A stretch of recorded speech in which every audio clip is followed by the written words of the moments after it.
Hi guys, welcome back to Repay It Up, where we are budgeting our homestead lifestyle. If this is content that you've been enjoying, please hit that like button and subscribe. We enjoy having you around here. Today, we are ending 2023, wrapping up, seeing where we landed in December and how we did overall for the year. So, I have already, I'm a little late on this, so I've already gone through and finished out the numbers and put them in here into the calculator, the spreadsheet, I should say. But we'll just kind of go over those things. So, at the end of the month here, we had a few little grocery, eating out expenses, and then our tithe, and then the big savings. So, let's see where they landed here in our budget. Michael did get his third paycheck of the month. So this month was really great. It's not a typical month. He got 3 paychecks, which is a magic month, plus he got a bonus for the Christmas bonus. So this is like double what we normally have in a month. Plus then you have Christmas money that was given to us and everything else. So this is not a typical month, but it's great to have at the end of the year when you're trying to meet those last savings goals. So typical bills and everything that came out was fine and normal. We stayed budget on gas. We stayed on budget on groceries, which was a big win. We went over a little bit on eating out and entertainment, but that's to be expected with December and Christmas and New Year's. And then, of course, we had a lot to give for our tithes because we had a lot come in.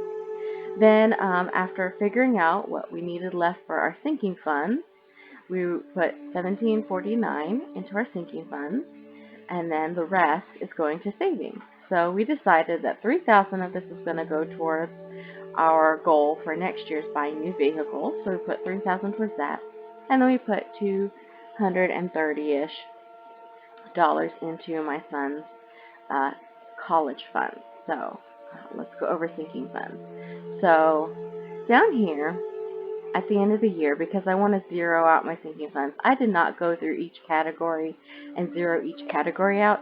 I just took the total overall, what I needed, added in what I needed to zero out, or closely zero out, total all the sinking funds, because all the sinking funds come out of one bank account, so I just need to total those out and zero that out to end the year.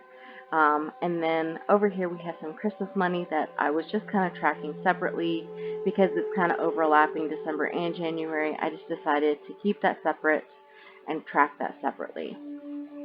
So we ended out the year with 82 cents in our sinking funds, which is good. Some of these categories, like we talked about, Netflix, Spotify, some things, Disney Plus, we are moving from a sinking fund into a regular bill come 2024. So you will not see those kind of categories come next year.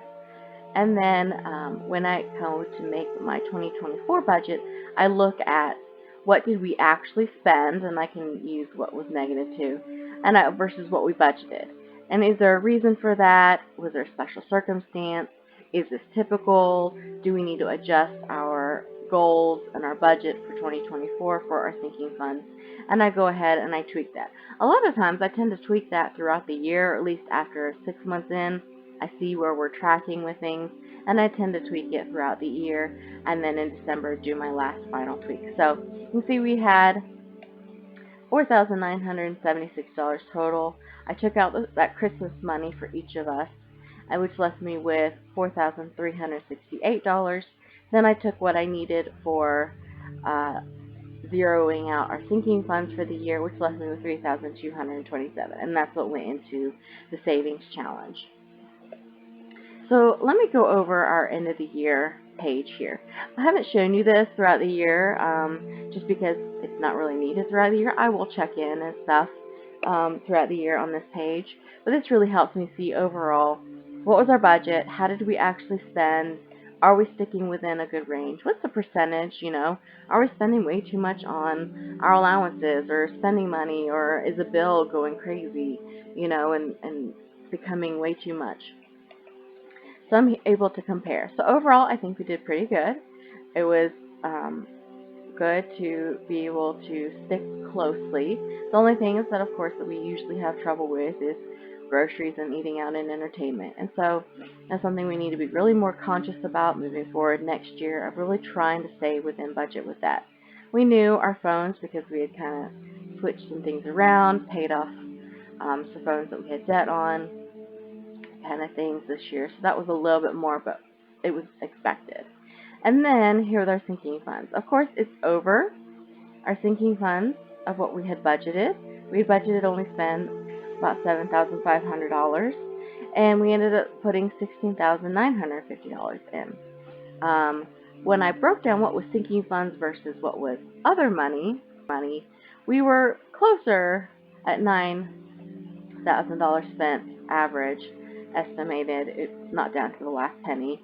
But again, we went over. So I had to look at those sinking funds and say, why did we go over? Was it a one-time expense that wasn't expected and stuff like that? And then our other money includes those other sinking fund things like the Netflix and different things that had come out, one-time expenses for buying a robot vacuum, or we, had other different things that were one-time expenses. So I need to look at that and say, okay, do you really need to be spending money on these kind of categories, or could that have been $7,000 extra that we could have put into our savings? So we need to really look at those kind of expenses and see, is this really necessary? So going back up here, I can see how much we brought in for each category, each paycheck my husband gets, plus any other money that we get, and see how did it balance against the budget. And again, I always budget towards the low end of income. So this is the bare minimum that we need to come in yearly is $39,000 to cover our bare basic expenses. But of course, we know with overtime, gifts, side hustles, other money comes in. And so therefore we could see what was our actual budget and the income that came in. And we had $16,644 that came in over, above, and beyond our minimum that we needed. So then when everything balances out, we take away our sinking fund balance and we have our regular balance. This was our carryover for every month that I had left a few cents in. It added up to almost $5. And so we had $5.30 balanced out at the end of the year. Throughout the month, I will go in and check to see what my buffer is. After we get our paycheck that comes in, we balance all of our expenses out, and then I take out what has to be paid to the credit card. I see, where's my buffer? I like to keep my buffer around $500. We ended the year at $367. Not too bad, but I would like to increase this next year up to at least $500 to keep that in case there was anything minor expenses that come up that you weren't planning for versus major that come with your emergency fund. Then over here is where I keep track of our savings. This year was a crazy year with moving to the new house, having lots of different things coming in and out.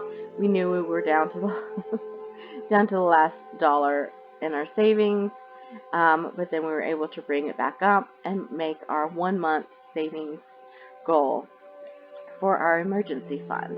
And so this is going to sit here for probably a year to 2 years while we work on saving up for our new vehicles, and then we will work on maybe putting up this emergency fund from 1 month to 3 months.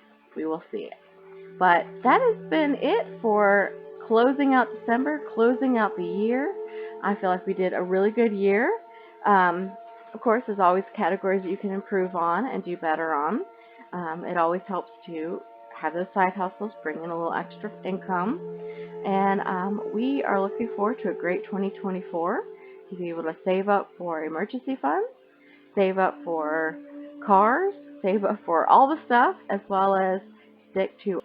So I hope you guys have a blessed 2024. Thank you for sticking around and seeing our journey. Please hit that like and subscribe button again. Always leave a comment. Ask questions. I am here to help you out. If this is a template that you would like to use for yourself, let me know and I will look into making this template available for anyone else to use for your personal finances. Thanks guys again. Bye.